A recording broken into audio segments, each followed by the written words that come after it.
Friends in Recovery, the Addiction Recovery Podcast, is brought to you by the Friends in Recovery community, a thriving network of individuals who are fighting back against the stigma of addiction.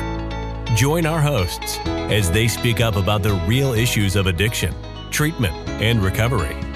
Friends in Recovery, the Addiction Recovery Podcast, is available on Facebook, Podbean, iTunes, and YouTube 24 hours a day, 7 days a week. Now, here are your friends in recovery. Hey, everybody. Welcome back to the Friends in Recovery podcast. I'm your host, Jersey Ed, and it's been a while since we've been on here, so we're not sure what's going on, but this doesn't look like my normal co-host. I don't know, I'm on the YouTubes. You're on the YouTube. It's Carl from SoberPod. We're just going to kind of wing it today. This is our first show back in a while, and I just like to get things going. I don't know, Carl. It's Ed, I don't know what we're doing, but whatever we're doing, it's going to be good. So stick around. That's right. Ed, what's going on? Carl, I don't know, man. It's just been a while since Friends in Recovery have been on the air. I know we let down about 4 of our subscribers that listen regularly. Dude, I know you got more than that. I watch your stats. Okay. Hey, all I want to know is who got arrested, who relapsed, and who's dating who. You know what I mean? That's right. all I exactly. That's all we need to know. I don't think there was any arrests, relapses. I don't know. If there was, I would. I couldn't tell you anyways. And then I don't know. Life's been good. Life's been crazy. It's what I found, Carl, is that it was nice to take these 2 months off, right? Just to from Friends in Recovery. I know you've been doing your show solo, right?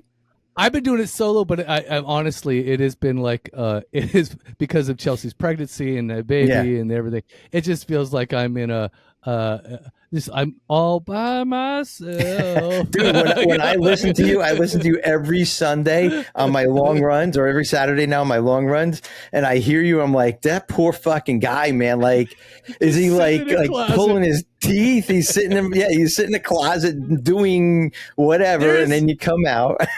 There is no fun to it at all. That's why I was really glad that we could get together too, because it's like there's just no energy to. I mean, I want to try to communicate things so that I don't know how to have fun without other people. How's that? Yeah. But that's okay, right? I mean, I guess, especially in a podcast. I mean, you talk for 20 minutes to a half hour. Like, and if you don't talk, there's nothing, right? There's nothing. Yeah. There's like, what the fuck do I talk about now? Dead air. Hold on, people, while I take a break. Yeah, I'm just going to sit here and think. Yeah, let me write some notes. Hold on. No, but you're doing a good job of it, anyways. All kidding aside, you really are, doing everything alone. But it is a lot easier when you're with. It is a lot easier when you're working with another person, having somebody to respond to, being engaging, and it's also more entertaining. Period. I don't care what you say. Yeah. It's like I do it, and I feel like people are like, oh, there's Carl preaching again. Yeah, right. No. So Ed, what's going to happen? What is have you guys worked out your kinks moving forward? I know what happens for SoberPod, and this happened before, is whenever we take any amount of break, people kind of always reevaluate their stance and their time. And so, and I think you guys have done it as well. I've actually watched you guys for the last 5 years. And so, I have basically seen the same thing happen a few times now. Right. So, so tell me, what's in the future for Friends of Recovery?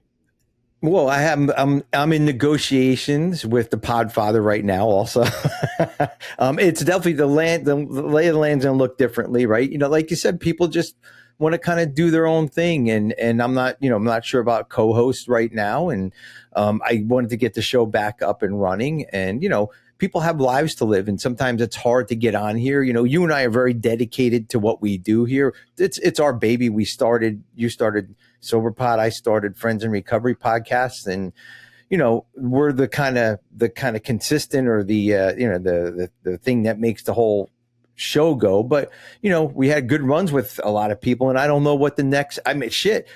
maybe you and I will do something, Friends in Recovery pod or something. I don't know. It's just, I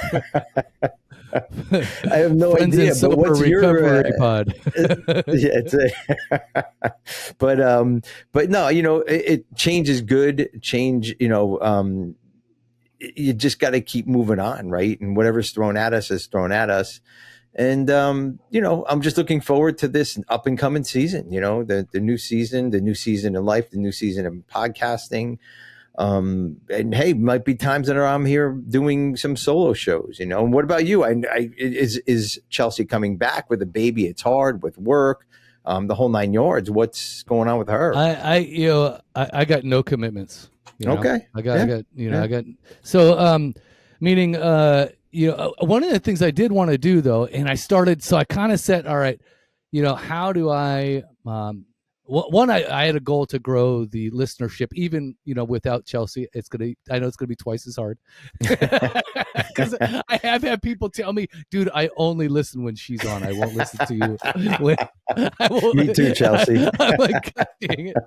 So one of the things I think that I want to do is I want to highlight, or feature people that are doing things like recovery, like people that are doing apps or people that are doing, other podcasts in a sense, but are doing more so, right? And again, I'm looking for the people that are doing it earnestly, not looking for the people that have just written the book and they're and their publicist is pushing shit through my email. I don't want to, I'm not doing that. And because we're always in the stream of recovery on some level, it's like you come across it all the time, right? People that aren't as honored, people that are doing earnest action in recovery. I want to grab them and say, tell me what you're doing. And so I can tell more people what you're doing. Exactly.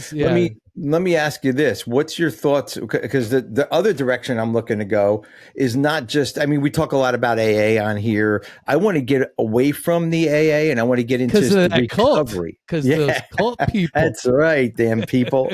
No, I still love AA and that's my go-to program, but being in this field and watching the field grow and grow and grow, I understand now everybody doesn't fit AA or NA, right? There's Dharma, there's Mara, there's everything now, AA works who it works for, right? But again, you don't want to take these options off the table either, right? So there's that kind of thing. So it's like, but I think one of the things, I was just listening to a podcast the other day and it was really talking about, and again, I have a client that's in recovery and so I'm exposed now even more so to more stats about what is, working, quote unquote, scientifically proven to work, et cetera, so which I always say, just hedge your bets, man, because if you need like the statistical clinical thing, and if you need a therapy, you need, I don't know, hey, if rub and tugs are keeping you sober, by all means. Of course, I'm drinking water. You're fucking saying that, right? I'm looking for the spit take on that one. It's the second time I brought up rub and tugs on a podcast. Jesus I think Christ, I'm going to have Carl. a problem. Welcome to the Rub and Tug what would you say? Rub and Tug Anonymous. My name's Carl. Ed, if you've noticed, a lot less cussing. Just saying. I see that. I feel like I'm you now with the cursing. Hi, my name's Carl. My name. So let's not talk about podcasts necessarily, but let's talk about what it is that we came here to do today, right? Which is to help other people. Help other people. Recovery, but right? I like what you were saying. I want to get people on the show with apps. I want to get people on the show with recovery stories, with maybe other treatment centers, different angles, different things, whatever, right? Yeah. And and maybe the next show we can talk about this. But there's the new thing out there. I live in the Charleston area, and like dry bars now are huge, and there's a liquor store. I don't know. It's not a liquor store, but it's a dry bar store where you can buy packaged goods for specialty drinks that are non-alcoholic. Yeah. It's cool. Yeah. So, but anyway, that's probably for another show. I think, when I got sober, I got a like a soda machine, right? And then even the gifts that I was being given at that point were all like, how to, make your own, or like somebody came in, like my brother-in-law bought a 24 pack of all varieties of sodas, right? It's Yeah, like yeah, seltzers and whatnots and all these non-alcoholic drinks, which is really cool. Yeah. So there are, so it's just neat to have that stuff like get, when you go down that path, it's really neat to like experience that stuff. And it's all, and actually I think it's even better than like wine connoisseuring, because at least like there is some, like there's a wide variety of it, right? And so you can appreciate one thing versus another. Whether it's Pellegrino or LaCroix or whatever you do. Yeah, exactly. Well, the big thing for me and a lot of people in recovery before all this was, I'll have a club soda with a splash of cranberry juice, right? That was like the big drink, for us, I know. But, I'll be honest with you, Carl, I am not, I'm not a soda drinker, a juice drinker, any of that. I drink water. I drink 3 of these a day, right? And I'm always pissing my pants for somehow. Big liter canisters, yeah. Well, you should be me these days. By the way, I'll tell you about. I'll tell you about it on the next episode. It's a whole. That's right. There you go. Well, so, And that's kind of what I do, and staying healthy. I mean, staying healthy is by drinking water, staying sober, being open to other recovery processes. You mean right? I can't just drink tea all day? Well, you son of a. It's a little earlier for you over there. It's already but if you call me at 9:00 tonight, I might have this cup in my hand. I just say might. It just depends on the day. Chamomile instead of fucking caffeine. No. Would you wait till I drink my water first before you? Just being honest. Can you sleep? What about caffeine? What about can you sleep like when you drink that late at night? No. So I try to cut it out. I really do. Like around 6:00, I really do try to cut it out. So, but every once in a while, if I'm working and doing whatever, like I was like, I need to wake up and I need to get stuff going. Yeah, I'll have a tea later. Yeah, I'll have 7, 8 o'clock at night. But but tea is way less than coffee, right? So it's like, it's where I think coffee's like, I don't know, like 8, 10, 15 milligram. I think tea might be 3 or something. It's I think coffee's 35 milligrams. Oh, is it? Oh yeah. Oh, that's crazy. Yeah, it's up there. Yeah. So I always add 2 extra shots into my fucking coffee in the morning to make sure it's really ramped up. Coffee Anonymous. So have you been to a dry bar yet? Have you done any of that? No, I have not. I've been, I've walked past it the other day, right? It wasn't a dry bar. It's like, it's a liquor store without the liquor in it, right? And my wife. Well, you can't call it a liquor store without the liquor in it. You know what I mean? Well, what do you call it? A dry store? I don't. It's called Sachet here in Charleston. Oh, sounds very foo-foo to me. I don't know. It is. My wife bought 2 of these non-alcoholic. Do your hips just start to swing when you cross through the doorway? Do you just suddenly you got your hand on your hip and you're like, yeah. Hello. I'm here. Green up, please. Splash of what I say, cranberry juice. Give me some cranberry. I think I got a UTI going on. Sir, can you leave the store, please? They would say that to me as soon as... That's what they said. Okay, so anyways.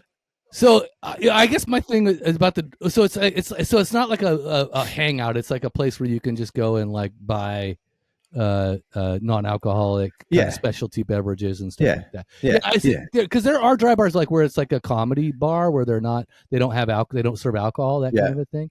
Yeah. So they just serve like regular kind of stuff. And then there is like the oxygen bars or whatever where people just go and suck oxygen and I'm lightheaded. That's what oxygen feels like. That's what it does. I know. Yeah. So So I just wonder like what the atmosphere would be like actually if it was like a bar, right? Like I guess they call it sober curious, right? Sober curious. So it's like a comedy club. I've been to those before where you don't, it's just.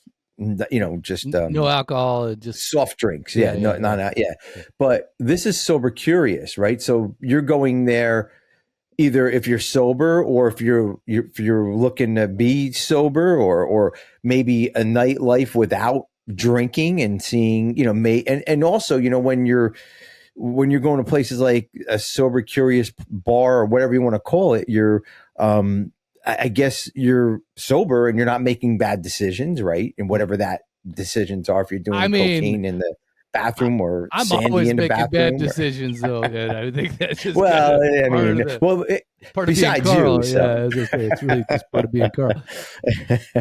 Yeah, I just, I think it would be, I think, for myself, if I was newly sober, I would have a really hard time with being in a social environment like that, where it was a bar setting without alcohol. It would be like, it would be like the ultimate tease, right? Mm-hmm. It's like, it'd be like dating a really hot chick who's like, let's go to bed. Let's go. No, I'm sorry.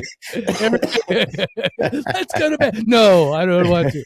No, I don't want to rush this. Yeah, exactly. But let's go to bed right now. No, I don't want to. Yeah. No, I just don't know if I would be able to do that newly sober. That just seems it seems like I'm kind of pushing the issue of like my triggers, kind of a thing. Well, you and I got sober in a day where we were told not to do that, right? For me, going to a sober bar is like really weird. Like, I'm thinking if I'm single, not married as I currently am. So I'm thinking that would be even weirder. Because that would be even stranger. And as old as I am, I guess too, that would be even more weird. But I'm thinking that there's a different atmosphere to it. Is like, I can go there and I could actually engage with other people more, because it's more of a friendlier atmosphere versus if I went to a coffee bar. I think it would be really weird because, the coffee bar is like people are just kind of, most of the time people go to coffee, they go to coffee to talk or to chill or whatever. Yeah, to meet or whatever. Well, to talk, with each other on a computer. Yeah, but not with other people, right? So it's not like a social thing. So I think it's interesting. I just don't know how open I would like.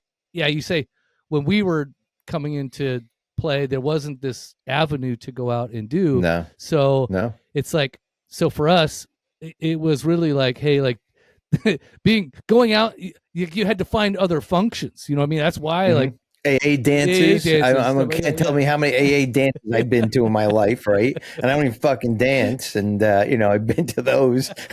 I just went to like a men's barbecue, stuff like that.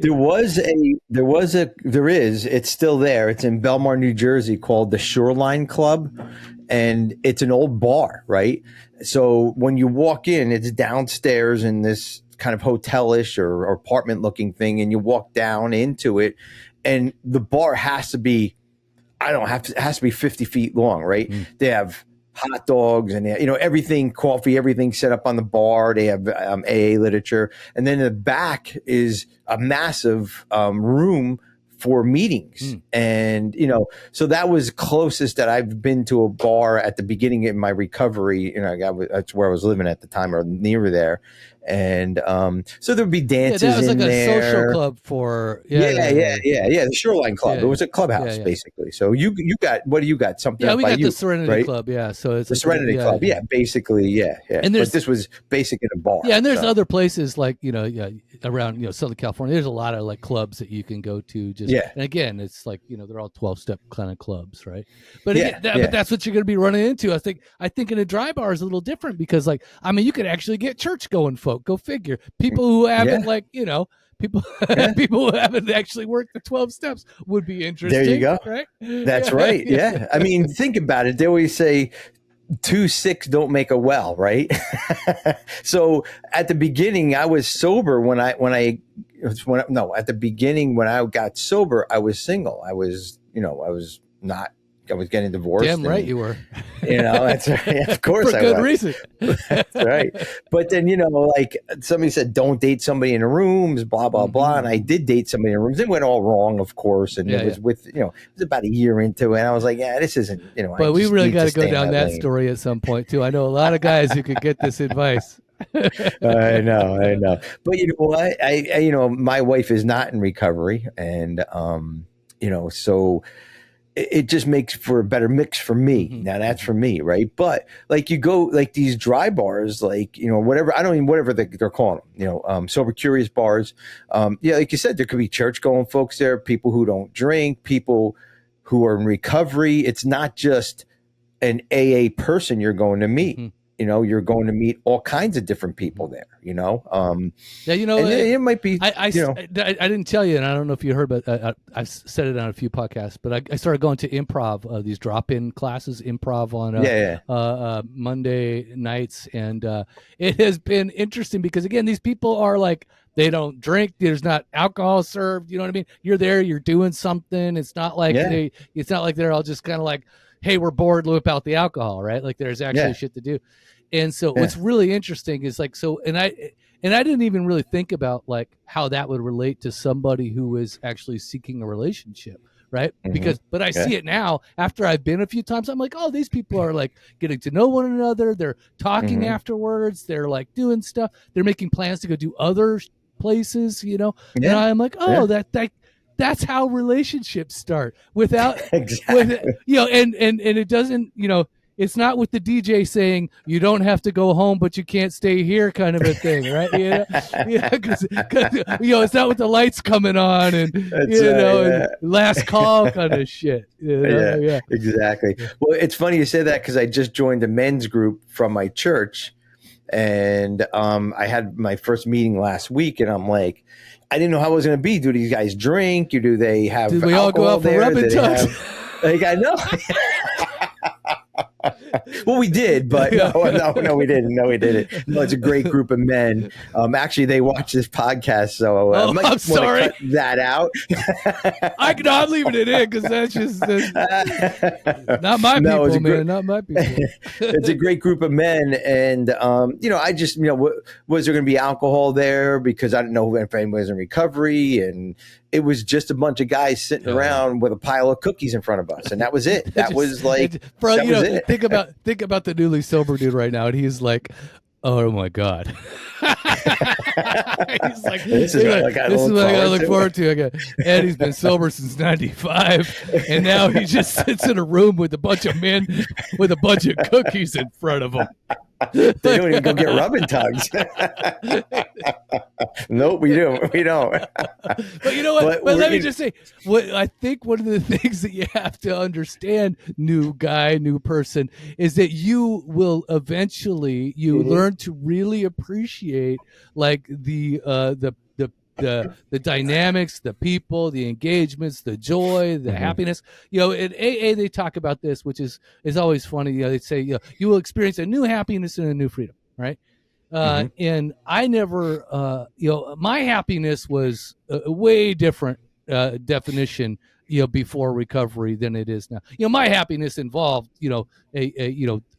a bottle somewhere, right? Doing, and pretty much everybody's just leaving me alone. Like that was like, So then as it goes into this, it's like, I realize like, oh, I am much happier. I am way more happier with a bunch of dudes with a bunch of cookies in front of us. Yeah, then, absolutely. And I come alive when I am with people. Like I talked about at the starting of this podcast. It's like, I'm alone sitting here on this podcast and it sucks for me anyway. And then as soon as I get somebody else to engage with, dude, that I get fed by, our human condition, I'm invigorated by our discussions. It's spiritual. We talk deeply. It's a whole other ballgame. So new guy, I know if you're sitting there listening and you hear Ed talk about sitting guys with pile cookies, I like that. But you will learn that is where the secret sauce to living is with a bunch of guys in front of a bunch of cookies. Exactly. But here's the thing, and you're right. That's the secret sauce of living. So those guys for those 2 hours taught me something. Right. And, I don't know if you could see the quote. If I wrote it before we got it says you are either getting better or getting worse. You're not staying the same. So I don't want to get worse. Right. and I want to learn. So learning to me is different ways, like sitting around with these guys and learning about whatever we're talking about. And are you guys doing like religious group, or are you guys just talking social group? Like, what are you guys doing? Just talking family?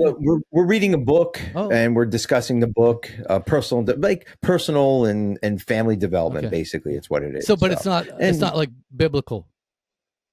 It could go that way. It doesn't have to, but it could go that way. Yeah, it does. Cool. And it's through the church. So does it go that way a lot? Yeah. But that's okay. That's the theme, right? You are in a church. Yeah, exactly. I mean, exactly. But it's because you know what? And I even shared with them that I'm open to this now. Like all those years ago, I'd be like, I just, like you said, I need to be alone. If I was drinking and was doing a podcast, I would do a podcast alone, right? And I would get drunk and do the podcast. Of people. Have you ever seen those people on YouTube? Like they got like 5 followers and they're drunk and they're just like talking into the camera. I'm like, man, you sick son of a bitch. That's it. I wish I wasn't you. But I am. I know I am you. Yeah, I just put alcohol in me, and there I'm you. That's right. That's it. That's it. Or we had a camcorder way back when instead of a YouTube channel. And then you hide those tapes somewhere. Yeah. Dude, I think I tore up some tapes when I was drinking, talking to myself once. I was like, what am I doing? Okay, so Ed, so what are we gonna do here? We're gonna I don't even know if we're headed anywhere. It's just a nice little fun just a little get together, it's like, which is cool. So I guess we never really answered the question. You don't have any plans to like do anything down the road or what? No, I got a couple interviews set up, and the Podfather. We are in negotiations with Podfather. $0 what's his ask? 0 cents. He needs like little green brown M&Ms removed or something. Right, exactly. Yeah. So we're working on all that right now, and by 2026 we should have him back on the podcast. I don't know. There really isn't no direction. His people are talking to your people. Yeah, I like this. I just know I need to do this on a weekly basis. That's all. Somehow, some way. That's what Chelsea was saying too. I don't know if you listened to Chelsea. We had Chelsea back on, and so the last podcast. So you probably listened to it coming up. And she she came on to at least tell people kind of like where things are at, what's been going on, and all this other stuff. So it's just been really neat it was neat to hear her. She had to go back to work, and again, I know that, and I was on that podcast, I was like, people totally underestimate what it means to have a child. They really, they just like, they always think it's going to be, especially dog people. You know what I mean? People that had dogs, they like think, I have dogs. You have kids? I have dogs, and I'm like, no, it's not like that at all, dear. And they're like, no, it is. It's so you feed them, you take them to the vet, like the doctor, like, no.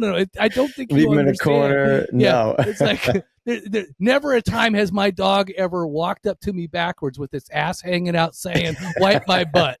You know what I mean? Just like on a daily basis. Every 2 hours, Yeah. Oh my God. Yeah. It's tough. It's tough when you have kids, and so I don't know, like I have this moment right now and that's it. And something will happen later, so if it does, it does. If it doesn't, it doesn't. I'm okay with it. We have a bunch of shows, 5 years of shows now almost, or maybe 6 years or 7 years. I can't remember what it was. I think we're a couple months behind you guys as far as shows go. So, we have, I don't know. We are bingeable. Like that's the thing. I would encourage people. So, I just recently, one of these dudes, so this is the tie into Friends. This is a tie into Friends in Recovery. Is I went and I wanted to do an episode because I'm doing these solo episodes. I want to do one on stoicism in recovery. Talk about extending yourself into other, solutions, right? Yeah. And so I am. So I'm like, all right, I'm gonna go grab Jeff Zizell, my my man crush, and my that I found on Friends in Recovery, right? You guys started a long time ago. And so, and I know he's into stoicism, and I wanted to get like his take on how it relates to recovery, like the, where it crosses paths, we talk about like, whether it be concepts, whether it be like ideals, that kind of a thing, principles and that kind of stuff. And so so I reach out to him and he says, yeah, let's set something up. And then my man crush disappointed me completely. And he's like, yeah, let's do this. And I'm like, when? He's like, whenever. And then I like, well, when is the day good for you? And he's, whenever a day is good for you. And I was like, oh yeah, I'm being shooed away at this point. I'm like, it's what maybe Ed's got the trick to get Jeff Zeisel on to talk about. I'll talk to him for you. So he's very busy. No, he's very busy. He is. I went on his Facebook page and I'm like, oh, he actually does stuff in the world, you know? Oh yeah. He travels. He works. He has like 4 different jobs that he does. He's got all these other organizations he's a part of, and like coming on Sober Pod is not top on his list, I'm sure. So then I was like, you know what, I need to go and I looked for because I'm into Stoicism, and so I went and I found this guy talking on Daily Stoic, and it turns out he's an editor, and then he mentioned his the small bow, and it's the small, and it's BOW as in bow and arrow, and so it's the small bow, and so if you go to thesmallbow.com, there's this guy there, AJ, and he was an editor, and he had, of course, he hit a bottom and all this other good stuff. But he started doing his own podcast, and so then I was listening to that, and then and so then I go. It turns out he's not talking really a lot about Stoicism at all, but he's talking a lot about just like recovery in general, taking on again pieces from here, from there, and basically kind of doing the same stuff that you're talking about, which is like to grow, because he talked about, and I binged all of his stuff. So talking about binge worthy, it's like I went all the way back to episode 1. And what is it called? Thesmallbow.com. So smallbow.com. Yeah, I went all the way back to episode 1, and I just started from there. And and I just finished. It took me probably about a good 3-4 weeks. And wow. But so it's back like a few years anyway. But he started scripting it first, and now I think he's doing more like what we do, more like conversational, and just edit from there. But he had some scripted, but I loved it. I loved the approach that he was trying to get. I love his honesty and his revealingness, and because again, it reminded me of the stuff that we do. So if you're listening and you like me, dude, I needed like these dosages of recovery, like and more than on a weekly basis. So by the way, if you're listening on Friends of Recovery or Sober Pod, go all the way back as far as you can go and just start listening from there. And then you'll get I think it's great because we grow during this whole process too. Oh yeah. And so when somebody comes to us and they listen to us right now, they're like, hey, why is Ed talking about not doing AA now? Right? You know what I mean? Like, why does he want us to? And you can hear that path. As you go back and listen. How the growth goes. Absolutely. Well, Carl, this has been a great show. I just, again, it's a lot of things we talked about because this is our first show back, and I just wanted to it's Friends in Recovery's first show back, and you, on another hand, you had Chelsea, you said a couple shows ago or a show ago, but you've been doing solo shows too. So, I mean, let's I don't encourage anybody to listen to them. I just, no, I do think there's some good nuggets in there. There is. Yeah. There is. But the thing I noticed with you, right? Okay. And I know we're going to stop here soon, but the thing I noticed with you is that when you're with somebody, you get creative with them, but when you're by yourself, to me, I could be wrong, the creativity comes before, and then you just pour it out on the show. And I don't improvise as much, that's for sure. I do. It's funny because so it is scripted to a certain degree, but one of the things that I do is that I actually leave spots open to say, improvise here, try to improvise. I try to challenge myself but I'm terrified. I don't even know. Like, again, when I'm talking to you, it's one thing, but when I am by myself, man, I get terrified of my own words. I'm like, oh, what is Carl gonna say in the silence of his own room? It scares me, it's true, but it's I don't know. I just enjoy, like you said, we're creatures that need other creatures around them, and that's how we grow and learn. And you know what? let's bring it back to AA, right? If I stay inside my head, I'm going to fuck something up. If I get out and talk to another addict or alcoholic, we're going to grow together. We might fail, but we're going to grow together also. And that's a quote directly from the book on page 32. There you go. Back to AA. Well, I think it's been a good show. Well, again, I'm sorry. So today is Saturday, September 14th. And I do want to make my commitment to my readers. Are you ready? Or to my listeners? So I'm going to read September 14th. Are you ready? It's a good one. From the book 366 Effing Days Sober, which I'm still got to cut out the cussing words at some point. Anyway. So, you said effing, so. Yeah, but either way. September 14th. I don't know why I'm not divorced. Dude, this should have been our topic. I don't know why I'm not divorced. I really don't. Most marriages don't survive active addiction, or even many more do not survive the transition to recovery, which is so true. So many people have a rosy idea about recovery, thinking everything will be great once the alcoholic or addict sobers up. They imagine a more wholesome and loving existence. Still, that road can be just as rough as active addiction and drinking. For my wife and I, it was painful. And I say was, but is sometimes. We argued all the time, and we still do argue, of course. It is a marriage after all. And the kids were and are always listening. Don't think that they don't hear every word. Saving your marriage and family in recovery is only a bonus. Isn't that sad?